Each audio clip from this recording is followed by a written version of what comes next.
point. When you mentioned these very significant agreements that are coming up in the Asia Pacific, I think to an extent these also signal the steady recession of the WTO and the rate that it has on global trade. That is largely because of the fact that the WTO has not been able to deliver on a number of its participants, which includes the US. And Asia Pacific is clearly a strategic pivot for US. To that extent, the US is parallelly connected into a number of agreements. The TPP is number one. It is also actively engaged in what is called the Triple E, extensive economic engagement with ASEAN. So which kind of balances its part ASEAN role in the TPP along with a full ASEAN bilateral relationship. The RCEP gets onto a second tier, and there are common members between the TPP and the rest of it, so there is probably an effort towards a convergence. The interesting part is that EU is totally absent from this picture. There is no mention of any EU presence at this level. And the only connection of EU to what is going on in the rest of the world of trade, particularly to the Asia Pacific, is the US announcement of the transatlantic FTA. Whereas just because the US is both a Pacific player and an Atlantic player. Otherwise, there is no presence of EU in this larger Asia Pacific development. And that's precisely what I meant when I said that the EU has to take note of what is going on in the Asia Pacific. It cannot afford to take a backseat on this, number one. Because the very simple thing is that as economists, we can always say that multilateral trade is anyway a superior option to regional trade, but the world is different. The world is not following the path of multilateral trade, it is deviating from it. So it is important to be a part of these frameworks and at the end of the day aspire for as big a regional pie as one can get. So one can hope that probably down the line the vision of a free trade area for the Asia Pacific, which APEC had enshrined in 1986, will come through these routes someday, if it does. But the EU is nowhere in the picture. And it's important for it to establish a linkage, whether through South Asia or Southeast Asia or through NAFTA, doesn't matter. It has to come into the stream. The second part on regional integration, I think Asia Pacific has a major problem. And Asia Pacific has to overcome that problem. The US has actually taken a pragmatic view of the situation in the Asia Pacific simply because the noodle bowl in Asia is getting thicker and thicker by all kinds of complicated bilaterals, regionals, and everybody is connecting to each other through agreements. Now, this obviously is not going to work. It's not going to work for the average exporter because the average exporter is faced with 85 to 90 different tariff schedules for one single item.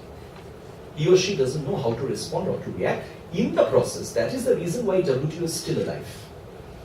Because it still falls back onto the MFN rule of the WTO. Now, this is where regional integration in Asia Pacific has to eventually clear this mess. Now, I think to that extent, I support the TPP's effort much as I am very critical of several other measures within the TPP. I think what the TPP is clearly trying to do is to set the new rules for modern trade. Whosoever can latch onto it will latch onto it and get themselves organized into a collective. The others will keep on fighting for the space till they get prepared to latch onto it, but that will eventually be the bench. And that's the only way to clear this regional mess. I feel obliged to comment a bit on this because, and also this is a comment to what Amitendra said before, and Sedomir said at some point that Europe is aware that it has to be more active in Asia. And I think the year 2012, and this is something that I've looked at as the EU fellow here at the Lee Kuan Yew School, was very much the year of Asia for the European Union. I don't know if we should talk about a pivot, but we are clearly seeing that other partners in the world are more interested in Asia Pacific.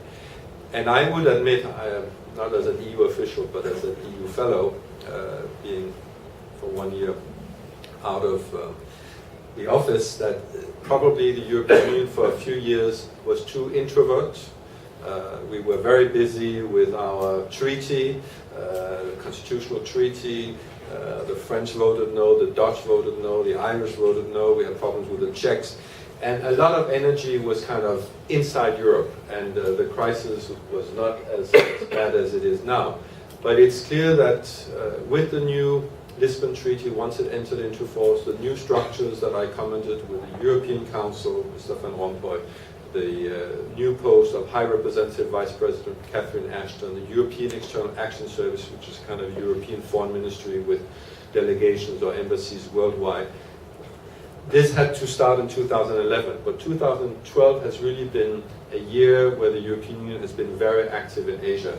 We had the EU-ASEAN ministerial meeting in Brunei in April. There was the highest participation of European Union foreign ministers ever. We had the ARF meeting, the Asia Regional Forum in Phnom Penh in July, where the EU was well represented. And then we had the ASEM Summit, the Asia-Europe Summit in November in Vientiane. Again, highest participation from the European side.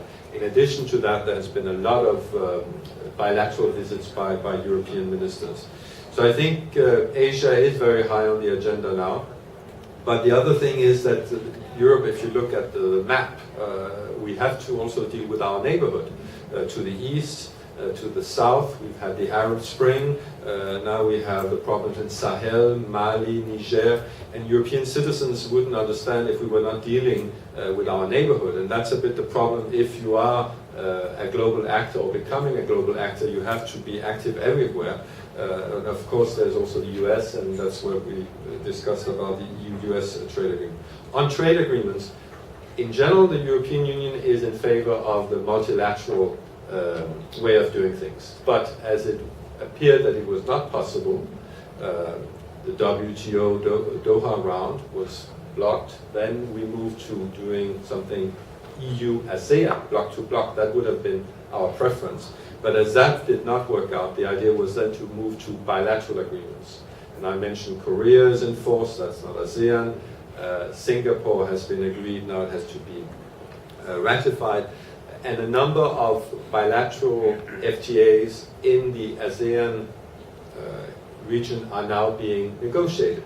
But the aim is still one day, maybe by December 2015, when we have a European Economic Community in ASEAN, then the EU could maybe move from having bilateral agreements to a block-to-block.